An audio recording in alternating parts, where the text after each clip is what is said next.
තුරුණුවන්ගේ පිටයිමයි පුතේ.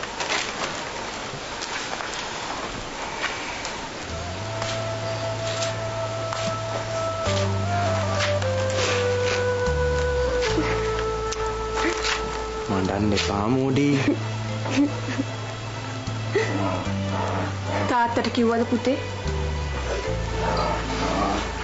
තාත්තා තාම මාත් එක්ක කේන්තියෙන් අම්ම ඉන්නේ. අම්මා තාත්තට කියන්න මං ඔන්න වැඩට ගියා කියලා. හොඳයි. පරිස්සමෙන් ගිහිල්ලා ඉන්න පුතේ. අයියේ පාරවල් පනිති පරිස්සමෙන් පනින්න. මේව ගැන හිතන්න යන්න එපා. හරි හරි. මම පරිස්සම් වෙන්න.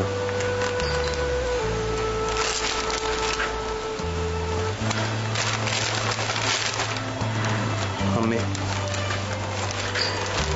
මේ සල්ලි ටික දෙන්නත් එක්කම මම මේ පාර ආවේ.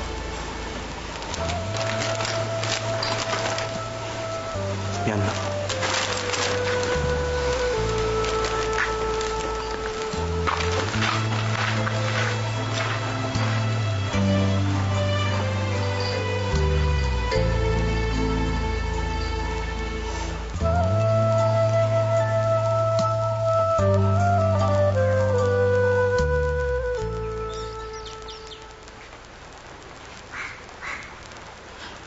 හුලං වදින්න හොඳ නෑ.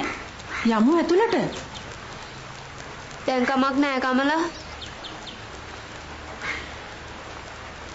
දනුක මහත්තයා තාම නෑ නේද බේබි?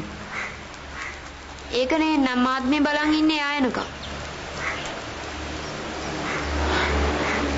දනුක මහත්තයා බේබි කිව්වා වගේ නෑ නෑ කමලා.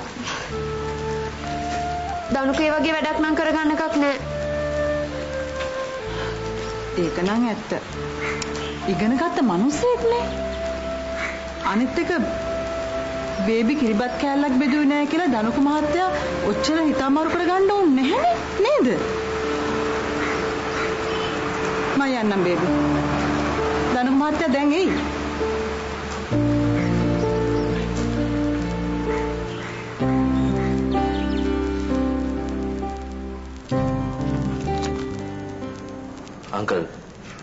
අංකල් එහෙම ගියොත් මේ කටයුත්ත නතර වෙලා මෙයිද දන්නේ නෑ. එහෙම වෙන්නේ නෑ පුතා. මේ සම්බන්ධව මම ඔයාගේ අම්මට වචනයක් දීලා තියෙනවා. ඒක වෙනස් වෙන්නේ නෑ. ඒක එහෙමමයි. හොඳයි. මම අංකල් කියන නිසා චෝටිගෙන් ටිකක් ඈත්ලා ඉන්න. නෑ පුතා. ඈත්නවා කියන්නේ මෙහෙ නෑ විදිහින් ඉන්නවා කියන එක නෙමෙයි. තේරුණාද? මම මේ නිතර යන්නේ ඕනේ.